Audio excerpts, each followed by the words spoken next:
Hi, my Ebonies, and welcome back to the Ebony Collective. So, in this video, I want to talk about Ayesha Curry because she is another celebrity that has been trending quite a lot recently. And I just want to kind of deep dive into that and see what we can take away from the comments that she made and how that can relate to the everyday average woman out there that might be going through the same thing or having the same feelings. So, let me just kind of take it back a bit. So basically, Aisha Curry, she is married to a NBA basketball player in the US, and she went on the Call Her Daddy, I believe it's podcast or YouTube channel, and she said that she never planned to be a wife or a mum that young. She says she wanted to focus on her career, build her own lane, but life moved fast. She met Steph Curry young, they fell in love. She found herself married and pregnant by the age of 22. So, a lot of clips of that conversation have started to go viral. And suddenly, everyone, including myself, has an opinion on the comments that she's made. Now, as you can imagine, this has stirred up quite a lot on the internet.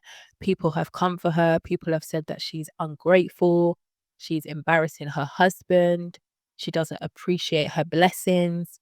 But what she actually expressed was probably something that many, many women, especially women who have got married very young and become mothers quite quickly after being married, probably feel and experience and can relate to. So she's basically said that the loss of self in the middle of love, family, and duty was something that she felt. So let me kind of unpack that a bit because when a woman finally says, I didn't know who I was back then, people call it regret, but sometimes it's not regret. Sometimes it's awareness. Sometimes it's realizing how much of our identity, even our feminine identity, gets shaped by what the world expects of us as a wife, as a mother, as a nurturer, instead of who our soul is actually trying to become. And I do feel like, especially if you're a Black woman, then this is going to hit harder because we do carry a lot on our shoulders. And especially in society, people always paint us as strong, people always paint us as resilient, that we can, we're powerful, we can take on a lot on our shoulders. We're very independent. So when we then express things that are the complete opposite to societal norms, to what the moral compass is, even in your own family, even the general behaviors that we've constantly shown from ourselves through our mothers, grandparents, or even the behaviors that we've seen growing up.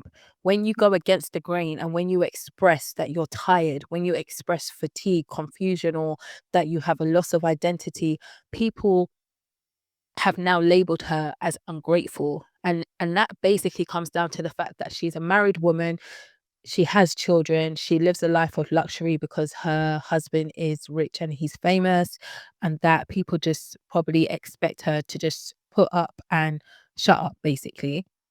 And that is not okay. And I feel like we do need to normalize allowing women to express how they're actually feeling, even when they are in situations where they are living what some would call that fairy tale lifestyle. We need to be able to not gaslight them into them not being able to express themselves.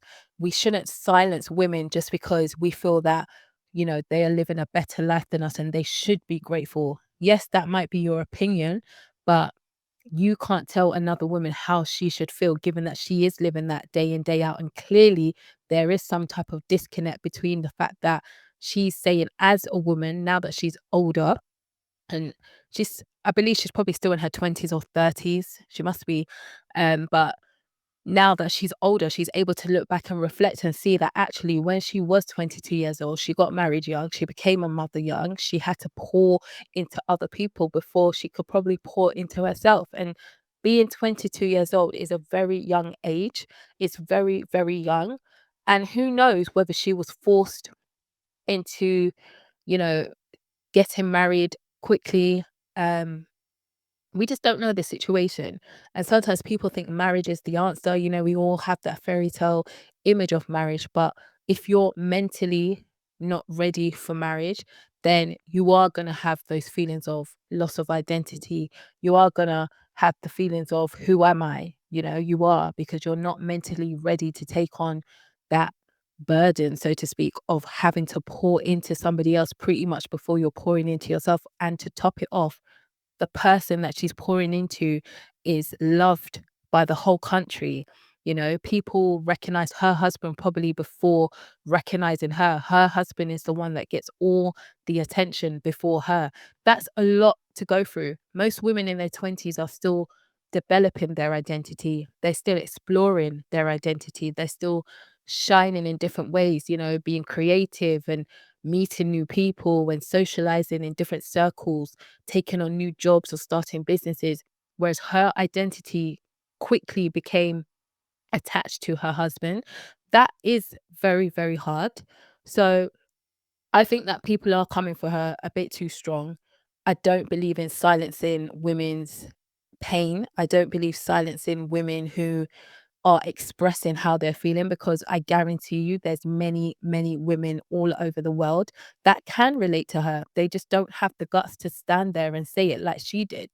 But the way that you can heal through situations like that and grow through situations like that is by talking about it, is by releasing it, is by sharing your story so that you can inspire other people. And you'll probably realize that there's so many other people out there that can relate to what you're saying. So I do think the backlash for Aisha Curry isn't necessarily warranted. I think that she's talking about real issues that women go through all the time. She's talking about real feelings. She's not she probably blocked that for a long time. She probably didn't even express that, or even was able to realize that she did lose her identity, or that she didn't feel as fulfilled probably as most people think women should suddenly feel fulfilled because they're a wife and a mother. And it just doesn't work like that. You can go on the internet and see how many videos there are of women who have become mothers and they still don't feel fulfilled. There's a reason for that. And as you know, on Ebony Collectors, I want to inspire women. I want to uplift women to become your best versions. And the only way that you can do that is by talking about it or releasing those feelings that you are blocking. Because if you can't do that, that will always stay as a block, and you'll never be able to move past the very thing that you're fighting each and every single day. So I feel like people should give her the benefit of the doubt. You know, she might not feel like that now, and you're probably going to have to watch all the clips to understand whether it's been taken out of context, or whether she did get to the point where she actually said, you know what, I'm so grateful for my life now, but this is also how I felt. And there's nothing wrong with that. You know, people are so quick to judge. People are so quick to come on the internet, start calling her names. You know, that's probably rooted in a bit of jealousy and envy.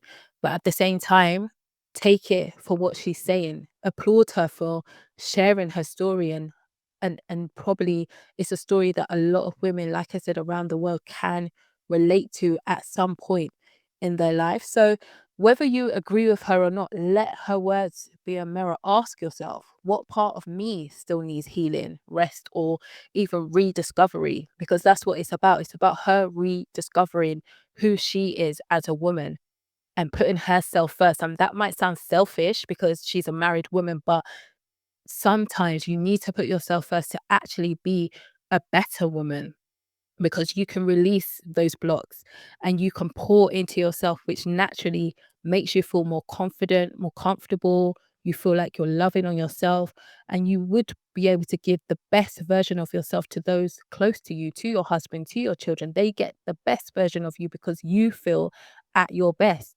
So it's a lesson to a lot of women as well, that don't rush into marriage, don't rush into having children if you feel deep down that you're not ready. But at the same time, we don't want to promote baby mama culture over here. I think that if you are getting to the point where you feel like you are ready and you've explored in your 20s and you've met different people and you've traveled and you've worked and built up a career, and you feel that you're ready without the pressure from family or your partner, then by all means take that step. But really think through marriage and motherhood, because it's not for the faint-hearted. it is difficult. People are trying to not only get to know themselves in your 20s, but then you've got to get to know your partner. And on top of that, she's married to someone who's a celebrity. So it's hard. I think we should give her the benefit of the doubt, give her some grace, and just take it for what she's saying and realize that she's probably done a lot of healing to even be able to share these words with the world. You know, despite the backlash, she's probably going to have to do more healing now because of the backlash. But at the same time, it's about her rediscovering herself. And if you don't want to go through that rediscovery or feeling of loss of identity, then ladies, take your time when it comes to marriage. Take your time, get to know your partner, love on your partner, enjoy the moments that you have amongst each other, because when you are married and you have children, it's a different ball game. So make sure that you spend your 20s. I always say this, spend your 20s honoring yourself, build up yourself, become the best version of yourself, travel, meet different people, explore different cultures, you know? There's so much more to life than making yourself feel like you've only gone and trapped yourself by getting married very, very young, or being married and you don't actually feel deep down that you are ready for it. So let me know what you think about this Aisha Curry situation and the comments that she made. You know, drop it down in the comment section below and just let me know your thoughts on this situation. Do you think that she should be grateful, or do you think that the comments that she made are justified and you agree and you can actually understand where she's coming from? Let me know in the comment section below, and I'll see you in another video.